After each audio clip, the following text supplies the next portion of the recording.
Oh, actually, so he needs to get to know you. Okay, they say we're live.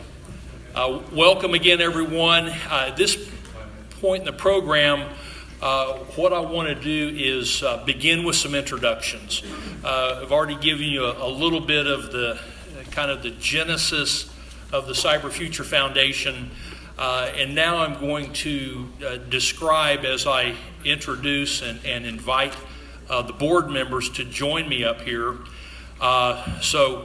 Again, this started at lunch, and I can't remember, some restaurant in Las Colinas, and Val and I, who had been friends for several years, just had a conversation, and he shared with me one of his real dreams and real passions for his life, and not a bucket list kind of a thing, but just something that really occupied a lot of his consciousness.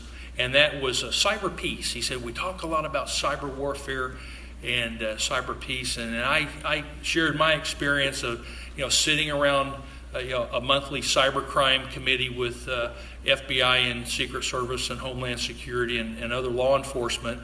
And, we know about all these breaches and organizations, corporations. They're just so loath and so reticent to share information and data with each other. When they have to, they share it with law enforcement, but they certainly don't share it among their industry peers or competitors, or however you want to state that. So with the cyber peace and the cyber defense questions, we discussed that, and then we thought, well, what we really need is cyber trust. We need to establish trust. And so that was the third leg of our stool. So the constituent organizations within the Cyber Future Foundation are the Cyber Defense Alliance, which is corporate and industry focused, the Cyber Peace Initiative, which is public policy focused, and the Cyber Trust Institute, which is focused toward academia and training up. As Larry said, we have to really begin to change the paradigm. So with that, I'm going to Dave Marwell was in Texas. It takes 3 people to form a nonprofit. So I reached out to a good trusted friend, Dave Marwell. Dave just retired from Department of Homeland Security. He was the director of Joint Task Force Cyber Command. He had been the special agent in charge of DHS here in the Dallas, North Texas region. Dave's father passed away a few days ago, so he's in New York taking care of that. He sends his best wishes to all of us here today. So after that, so what do you need? Well, you need a good lawyer, right? Every good board needs a good counsel. So Shawn Tuma, most of you probably know Shawn. I won't tell you what he calls himself, but let's just say he's fond of media. Shawn Tuma, Val, come on up here. I want to ask you all to join us up here. Val, Shawn. Again, Dave Marwell. William Gordon is a fellow we kept crossing paths, and it seemed it was always happening at the Omni Hotel.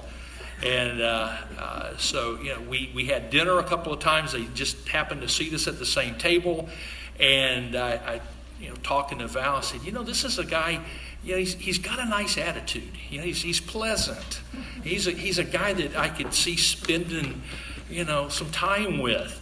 He'll keep us all chipper and upbeat. So we reached out to William Gordon, and come on up, William. And so this was the another young guy. All right, and so then I was at the North Texas Crime Commission, one of our breakfasts, and I Dr. Gary Lacefield. I handed him my card, and I had the constituents, the Cyber Peace Initiative. He immediately drilled into and said, I want to be a part of that. Gary Lacefield, he represents the board of the Cyber Peace Initiative. Dan Talbot is a guy that for some reason we got on this Internet of Things thing, or actually I'm going to kind of go in Larry's frame. It's the average persistent threat. Well, this is the Internet of Everything. So Dan, they're with us from the beginning. We had the Tortilla Soup Club. We met at the Marriott Hotel, and they have great tortilla soup there. And it doesn't matter if you like tortilla soup or not. You were going to have some tortilla soup, or you just weren't going to get to be a part of our group.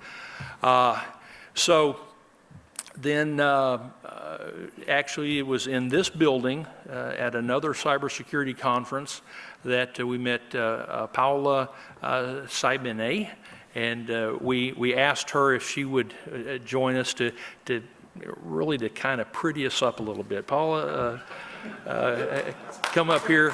Do you all agree? Just a bunch of hairy-legged guys up here, and then we have this brilliant woman who may have more cybersecurity expertise than the rest of us combined. Rick Orloff couldn't be here also. Rick he lives in Minnesota, or lives in California. He's based in Minnesota. Rick was the former CISO for Apple, left Apple and went to eBay. And he sends his regrets that he can't be with us today. And I know that there's someone that I'm forgetting at this point. But we want to, again, and this is something that I've explained to the board, that not all of whom were born in the United States. So, explaining a little bit of our American law. A nonprofit organization has no owners. We're directors, we're guardians. The way I see it, Shawn, our chief legal counsel, the state, the people own a nonprofit organization, and we're merely caretakers of that. So you as citizens, you as participants, we mean this. This is not going to work unless you really take ownership of this process. And we are here to facilitate and guide. And so with that, I want to ask you to please give these leaders a round of applause. These really, really bright lights. Did I leave anyone out? No, I think that's okay. it. That's it and more. Of course, we could go through the names of each of you who are here to support us. I'll tell you one thing, to add to what Harold said.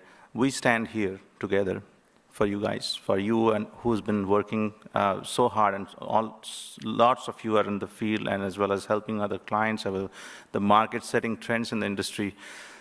We stand here to take accountability and ownership of something that we deliver. And some of the friends that have worked very closely with me know me. When we say something, we get it done. And this is the first step for us to actually start. So with that, we'll quickly we'll keep this short. Just breeze through some questions, and then I'll flip to some. But before we go to the questions, I want to acknowledge right now at the beginning, Nathan Stuhl. These are the people that have been with us again from the beginning, helping us get to this process. You met Samantha Bird at the registration table. She likes to go by Sam, and Ramana, and I'm really good with names, but boy, I tell you, I got to keep reading his name. What's Ramana's last name? Kumar. What's Tuma? Sektivalen. They are always there with us, helping us to plan this out, helping to help us consolidate our ideas. Nathan, from the beginning, was helping us with the financial planning and so forth of this. And I want to say a word also as to the financing of this. We thought at the beginning, okay, we're going to reach out to all the big boys, all the members of Larry Clinton's organization, and the big ones. and we're gonna get them to write checks and make this thing really easy for us. And as we talked month to month and then week to week, we really decided that that's not what we want for today. What we wanted for today was to create the dialogue, and if there's any value out of the dialogue, then whatever corporate sponsorships might be there available for us. So this today has been underwritten by the board of the Cyber Future Foundation. And so what we establish today and going forward, if there are those who think that what we're doing together has merit, has value, then we would welcome their financial assistance to take this to a bigger, just to a wider circle. But corporate will not be driving this. The issues will be driving this. The questions will be driving this. With that, also want to introduce Scott Murray. Scott is the partner in crime with Dr. Gary Lacefield. They have the Scott and Doc show every Sunday, 4 p.m. And so he wasn't exactly sure why I invited him here. He thought it was because of his stunning good looks. But it was because of his professional expertise. So Scott is going to, we have a microphone. Did we get you a microphone? Okay, so we have a microphone. If anyone has any questions, this is your opportunity. If you have a statement that you want to make, please feel free to do so. So with that, Scott's in charge. Let's see if this works. It does work. I found out I was in charge about 3.5 minutes ago. So Harold and I were at a luncheon yesterday, and he spotted me and came over and introduced himself and said, "I know Dr. Lacefield well," and I said, "Oh, you're kidding." And he said, "Yeah." So he said, "Hey, tomorrow," and told me what was going to be taking place. And I said, "Oh, that's fascinating. I'd love to learn more about that." He said, "Well, why don't you come over to the Bush Institute and join us tomorrow morning?" I said, "Well, I've got a luncheon I have to MC tomorrow." He said, "Well, come over till 11 o'clock or thereabouts. We're going to have some fun." So he just asked me here if I would just kind of be the roving reporter of sorts to find out anybody here, as a result of what was already shared with you this morning, or the very fact that you came here for whatever reason it might have been, you probably have questions for this astute group right here. So if you do, or if you'd like to hear them say something and then you want to respond to anything they've said, simply put your hand in the air and I'm going to go over to it. We've got one question over here. I'm not as quick as I used to be, but I'll try and be fast here. Good morning, sir. Your question. Why don't you say who you are and why you're here? Well, I'm Kevin Henson. I'm with the Cyber Defense Labs and NCTC. Got a real quick question for the room. Does anybody see a role for letters of marque and retribution so that you can monetize hunting cyber criminals? Wow. It's a legal question. It's a, yeah, do you? Or Larry question. Okay. I didn't see Kevin in the room. Kevin, come up here. This is Kevin Henson. So since I didn't introduce him, Kevin is on the board of the Cyber Trust Institute.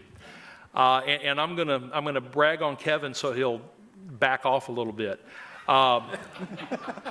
Two summers ago in the Cybercrime Committee, we were talking about this problem of kids that were becoming hackers and just they're brilliant and they're creative and they're digital natives and so forth. Kevin comes to the next monthly meeting and he said, "I found 160 hours of doctoral level cybersecurity instruction on YouTube." And our response was, "Well, that's way too much." The next month he said, "I've pared it down to 42 hours. "Okay, Kevin, what are you going to do with it?" "Well, I'm thinking I'm going to go grab some high school students and see how they take to it." So the next month, again, this is a space of a couple of months now, he comes in, he has 8 kids in tow from 13 to 16 years old. Okay, fine, we gave him our blessing, and he took them over to UTD, the Cybercrime Committee, the Crime Commission. We underwrote it with UTD, and at the end of that process, so was it 1 month? The very first class, it was a month. Yep. He took these kids that had just met, and they placed 16th overall in the nation in the Cyber Patriot Games that's sponsored by the Air Force Association. Then a major company, Heartland Systems, had to wait 4 months until one of those kids turned 17, then they hired him as a cybersecurity expert. Then the NSA came in and has funded him the last 2 summers, and they doubled his funding this year. And did you have 100 students? Yeah, we did. We've had about 360 students come through the program in the last 5 years now. The 8 students that we started with were the teachers for the next year. Yeah. The best out of that class were the teachers for the next year. We've got 5 of the kids at academies right now. Yeah, and developing curriculum at the high school level. So again, this is, we're trying to do some things here. This is not a think tank. This is, we're action groups. So we're developing this. So Kevin throws that curveball at us because I didn't see him up there in the bright lights. No, I actually wanted an answer. Okay, so this is Kevin. What was the question again? Do you see a role for issuing letters of marque and retribution? When the U.S. government doesn't have the means to do something, they have a legal framework for empowering private organizations to carry out war against other countries. You talk like the privateers? No. Privateers. That's what's in the Constitution, right? Congress has the power to issue a letter of marque or retribution for at sea or on land.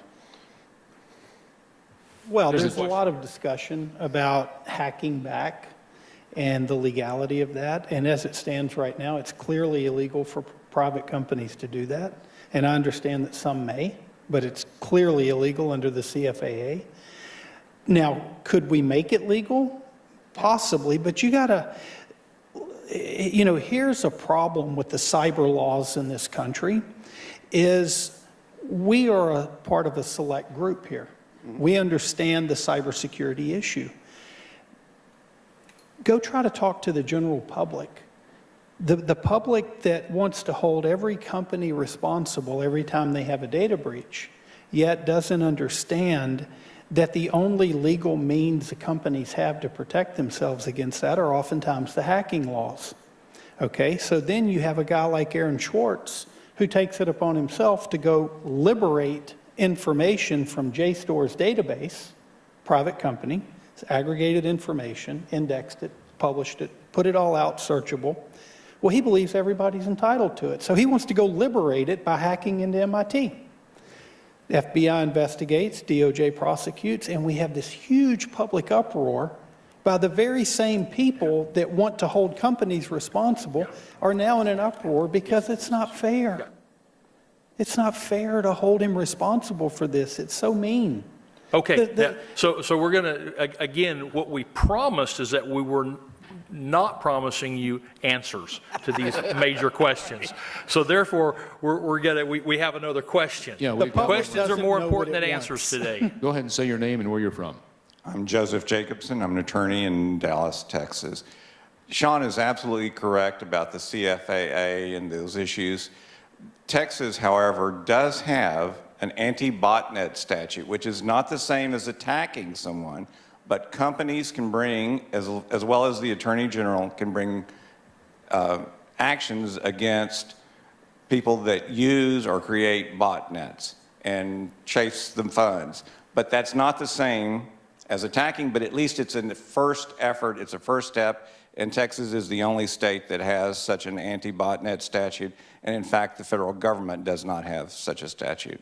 Joseph, do you know who helped draft that? Yes, I do. I was one of 3 drafters, and we worked closely with the Business Law Foundation in Texas, as well as we did a model development through the business law section of the state bar. So we were working on trying to stop spam, and we came to the conclusion that botnets and DDoS were all related. So we developed the anti-botnet statute. It only Okay. took 7 years to pass it. Subject matter expert, so for all of you who want to buttonhole Joseph after this, Thank you very much. I do have a question, though. The question is, how do y'all feel about the location of data centers in foreign countries? IBM is scheduled to build a 6.3 million square foot data center in China, and that's only one of many. Worst idea I've ever heard. Pardon me? Worst idea Oh. I've ever heard. Thank you. Why?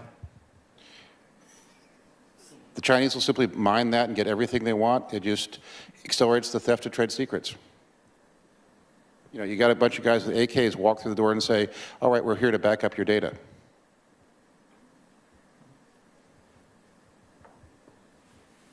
Yes, sir, you had another question. Your name? Sure. My name is Reagan Edens. I'm from General Manager from Hoplite Industries.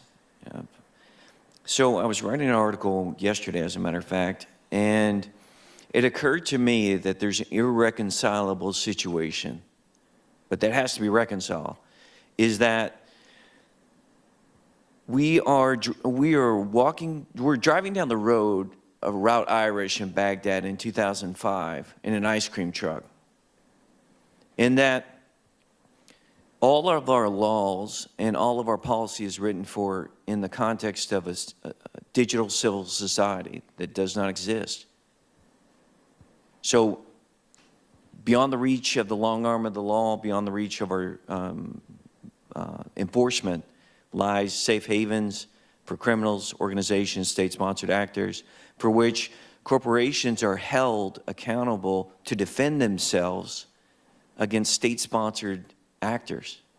So it's the equivalent of saying to me, in order to survive in my neighborhood, I have to buy a tank, and I have to own and operate that tank.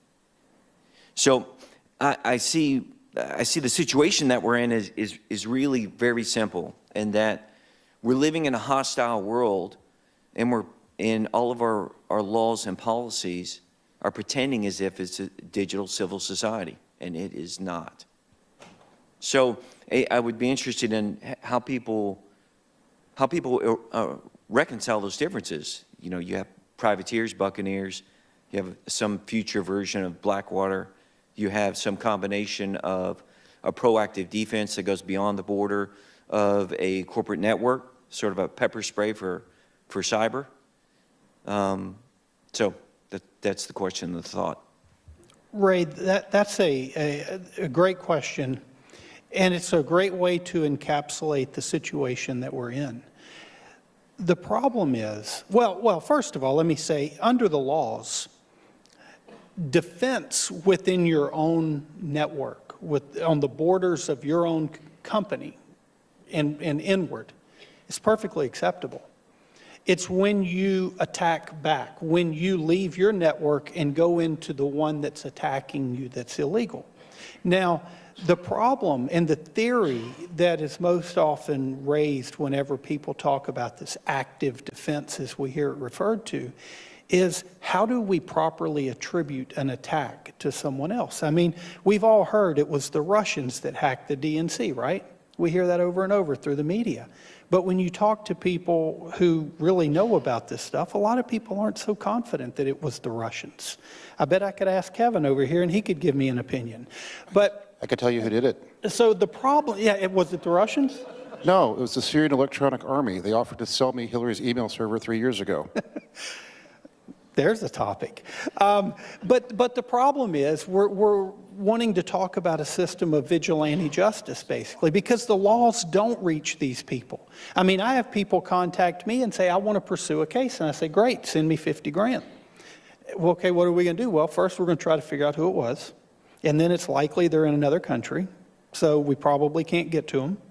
And then even if we can get to them, they don't have anything anyway, so what's the point? I'll send you a certificate that says judgment. Put it on the wall. Congratulations. So the laws try, and at this point, that's all we have. But the real problem with this vigilante-type justice, which is what we're really talking about, is we're going to be going after a bunch of different countries or different people that we don't really know were the ones that did it. You know, and so that's, and then they start attacking back. And then we all start. Let me interrupt here. 10 seconds. So do you all see the difficulty of staying oriented to the future? That's what we're going to do. Because what we're doing, this is, as Larry said, this is a reactive. We're in reactive mode. We're in reactive stance.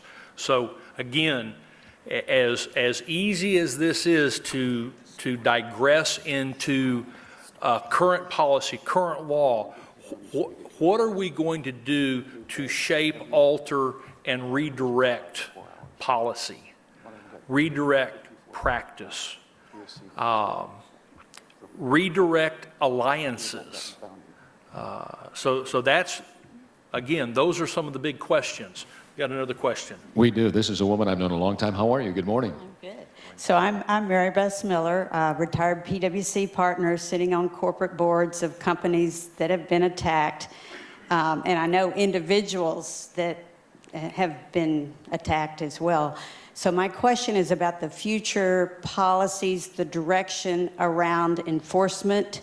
So now if someone comes in and steals my TV, I call 911 and they come arrest them. You know, they light up the house. And this is behind the scenes, but who's heading up the policy for how we deal with enforcement? Well, stick around. We have the ransomware roadshow by our federal law enforcement partners. So we're going to leave that to them, because when you're talking about law enforcement, you know, now we're talking about, again, public policy, but there's also an ethical stand now. Scott, did you have another question back there? Did somebody else have another question? Not at this point. Oh, okay, so what we're going to do, we're going to get back on schedule. We ran a little bit late because we're all just, again, we're here chilling and relaxing. So we started a few minutes late. We're going to, we had another short little presentation, but really what we wanted to do was introduce our board members, discuss a little bit about what we're about, what we hope to achieve, and again, redirect the attention and the focus to the future, because we all, I won't mention his name, but we all know a guy, he's not working on next generation technology. He's not working on the generation after that. He's looking at 3 generations out, because that's where the real innovation is happening. So, right, so Val, great. you got a presentation that you We'll just, we just wanted to walk you through a little bit of what we have planned for us. We had a 5-year plan that we made public in, I think, August is when we did. In last, I would say, 8 weeks or so, we've actually done 2 projects, and it was, and I think they're all meaningful in the larger, in the bigger picture. The first one that we took up was a response to NIST Cyber Commission's request for information on the future of cyber and cyber economy. We submitted that, and you are very welcome to look at that. It's available online. We'll make the URL available.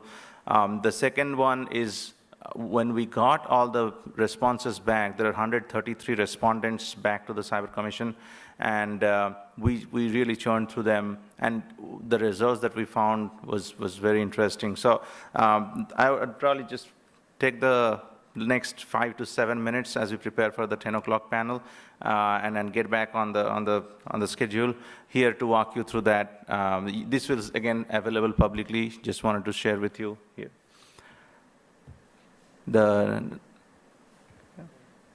So this is supposed to work anywhere, right?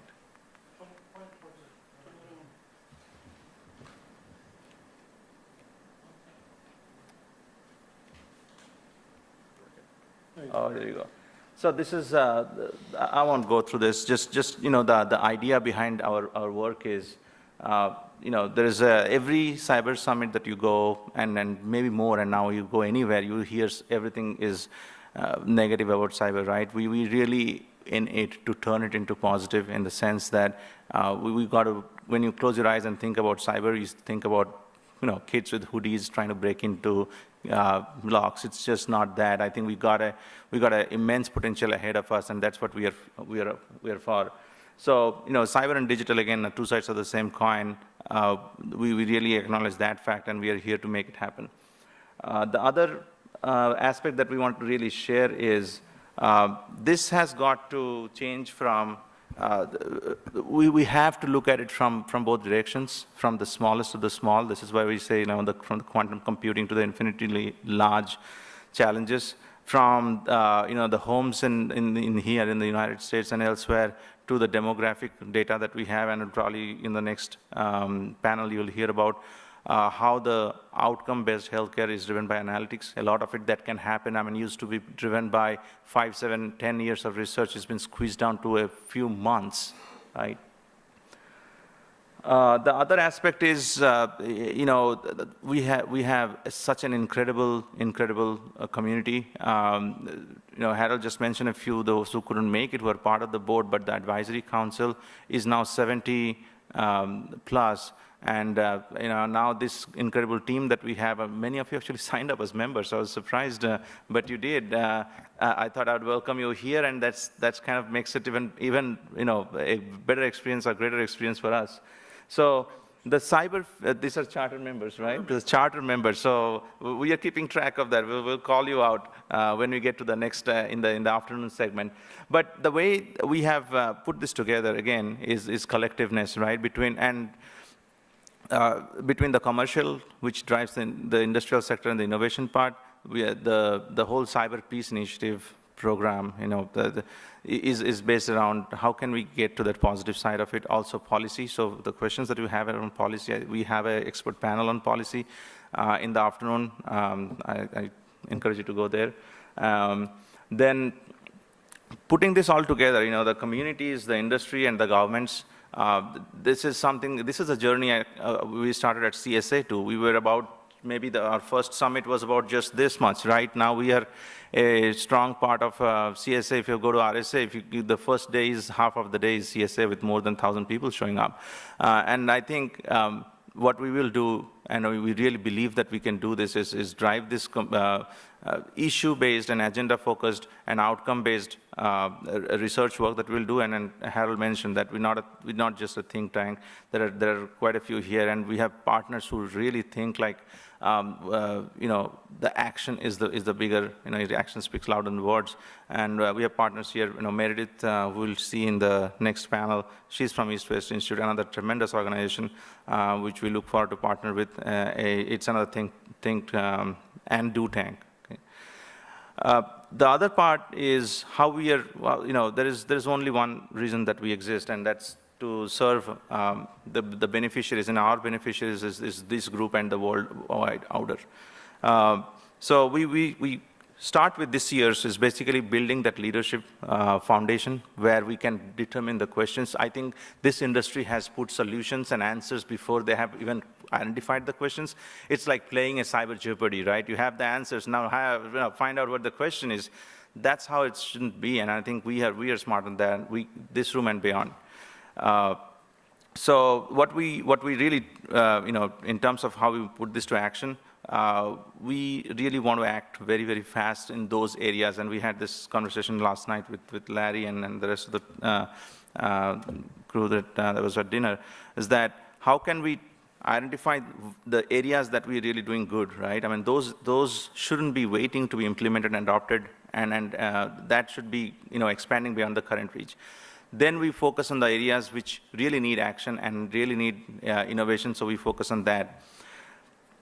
And this is the 5-year plan that we have put together. Our goal is, in the next 3 to 5 years, I think we'll lay the foundation for a digital trusted platform. We do intend to put something really technical, tangible, which will also be the underpinning of it, right, where we can show and demonstrate what we talk here and what we build as a community. So this year is basically, building the global leadership platform, and we'll take that and build the community around it. And that will be a community platform. Then the cyber global collaboration platform, and then the cyber trust. I think it will take time. We are not kidding ourselves here. It will take about anywhere between 3 to 5 years. But I think with this group, we can achieve quite a bit. The way we plan to grow, and Harold mentioned some of the organizational aspects that we have, is basically we will create a lot of, I think, outcome-based and action-based artifacts as we move on. We will make the connections. So far, if you look at, we have 45 partners in this globally, and we have representatives from each of them reaching out to us, and we are starting to put the plan together for the next years, and we'll engage them and collaborate. So we will put that bold cyber future vision that we have, and we've already started working with Larry and Robert Rodriguez from Signet, and ISC Square, and many other organizations. This is how we are structured in terms of an organization. We really intend to have this a delivery-oriented organization where really we do stuff to make make the changes and also track the changes. We talked about the matrix and the measurements that need to have even for NIST, and that's a great work that Larry is doing out there. Again, the Cyber Future Council is basically that think tank that brings the thoughts and the brainstorm, everything together. The Cyber Defense Alliance, the Peace Initiative, and the Trust Institute are what puts into action. The boards of each of these organizations, as you see, this council and the extended council globally are all part of this Cyber Future Council. And in the next year, you will see our programs coming out, and most of them are going to be driven by you and the questions that you pose. So again, we have global leaders from every society and sector, and truthfully so, in the way we have seen this being adopted and the traction we've got, we want to keep the momentum up, and you'll see. In terms of how we get members, and this is, we are probably a step ahead of ourselves, so even getting people to sign up. So we do go through profiles that we're interested in. We invite them. We do an initiation and induction, and then immersion. This is our 4I program to get more and more thought leaders and action-oriented leaders into this community. And we highly encourage you to be a part of it, and also expand this reach. This region is awesome. We found so many. All of the leaders that we have in the board are all local, and they keep. In terms of responsibility, we have clearly defined what we're going to do and how we're going to execute this. I really feel humbled to lead this organization at this point, and I think we'll work for the greater good. We have a plan. Yeah, this is available publicly, and you can skip through this. Please reach out to us in terms of how you want to contribute and make this better. We have a plan right now. The top 3 are what we are working on. You will see a lot of emphasis on today's programs and the panels that we run, also some of the tabletop exercises. A manifestation of this, we have reached out to the XPRIZE Foundation to define what would be a bold human impacting program that we can run with partnership with Singularity University and the XPRIZE Foundation. That will be coming out in 2017. Cyber taxonomy, one of the areas that we really want to emphasize. Again, Larry mentioned in the morning that cyber and security, we can't even agree it's a one word or two word, right? So taxonomy is something that really helped us in CSA, and I think it will help us now here. Okay. This is where we have presence right now, and we have reached out to, and we have got great support back. Global cyber organizations are there, cybersecurity specific US-based organizations which have global presence. Standards and academic global political organizations, we have a great support from the UNDP program. We're going to go to World Economic Forum this year in Davos. So look forward to it, and this board and the extended team that you have, that we were just getting started here. We'll take it forward with your support. So with that, I thank you. I thank everyone, and we look forward to a great day of engagement. This is not a sit-down panel or a sit-down summit. Please feel free to, that's why we discussion breaks, not networking, just discussion breaks. We can go out and bring fresh ideas back and questions back. So thank you very much. Thank you, Aaron. Thank you so much. We couldn't have done without the board. So now we're going to move right into our next panel. And again, we have, if you don't have pen and paper or smart tablets or whatever, take notes. This is, again, very interactive, very Socratic in our method. So with that, who's up? Okay, William Gordon.